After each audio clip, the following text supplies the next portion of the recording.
Ang kalsada yun. Ito daw. Yung binabaan nyo, Loy. Ayun ang kakalsadahin. Ito. Loob? Ayan po yung may puno na yun, oh. Yan. Puro niyang po yan. Babayin po natin para makita ninyo. Kasi nakikita po yung Laguna Bay, ayun, oh. Overlooking. Overlooking, oo. Para makita ninyo itong ano.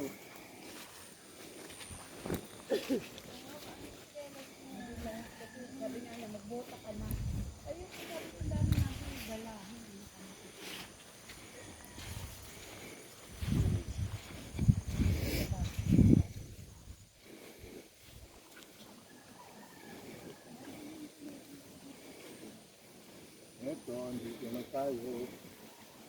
Ito na ang simula.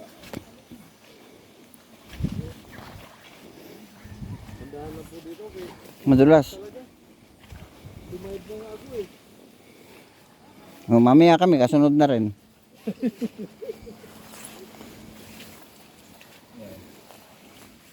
Talagang dadaanan talaga sa dito.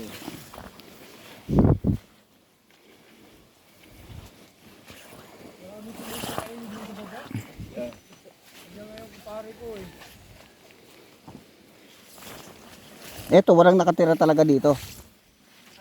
Walang nakatira, walang tao. Hindi, ito bang ano yung... Hindi, ibig sabihin, Ito lugar. itong lupa na ako inaano, wala to. Wala. Wala dito sa lupa. Yung titira ng kumpare mo, hindi nasakop ng ano. Ay, hindi na po. Hindi na. Ito ba yung 14 hectares? Ha? 14? Ayan, pinalinis na nga nila dyan. Pinabasa na yung mga babay. Sino nagpalinis? May-ari po. Ah.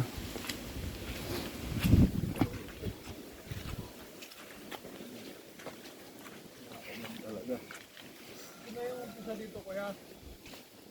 Itong area na to. Itong dinaanan natin, hindi pa? Hindi pa po yan. Ito yung may-ari yan eh. Ito umpisa. Ito umpisa kuya. Ito yung ano nila oh. Ito yung doon. Ito na yung area. Ito kanina to, itong dinaanan natin. Eh ano po yan,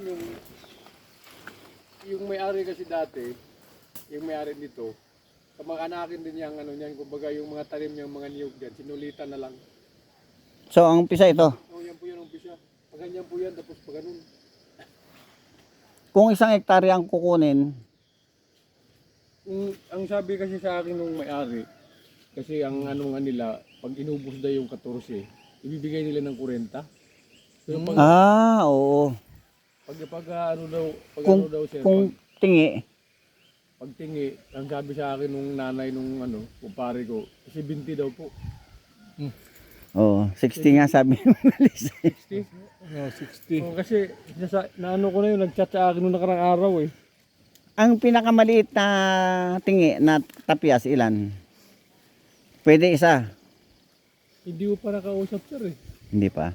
Kasi ang ano sa akin noon, nung nag-chat sa akin, pwede raw 3. Pero ang presyo nga raw po 70. Pero pagka ano yan, kakausapin Pwede naman ko siguro ang 1 hektarya. Pinakamaliit. pinakamaliit. Para kasi pag nakita naman na meron ng sunod-sunod na yan. Yun nga rin po ang pinapaliwanag ko sa kanila. Kailangan niya may mauna lang.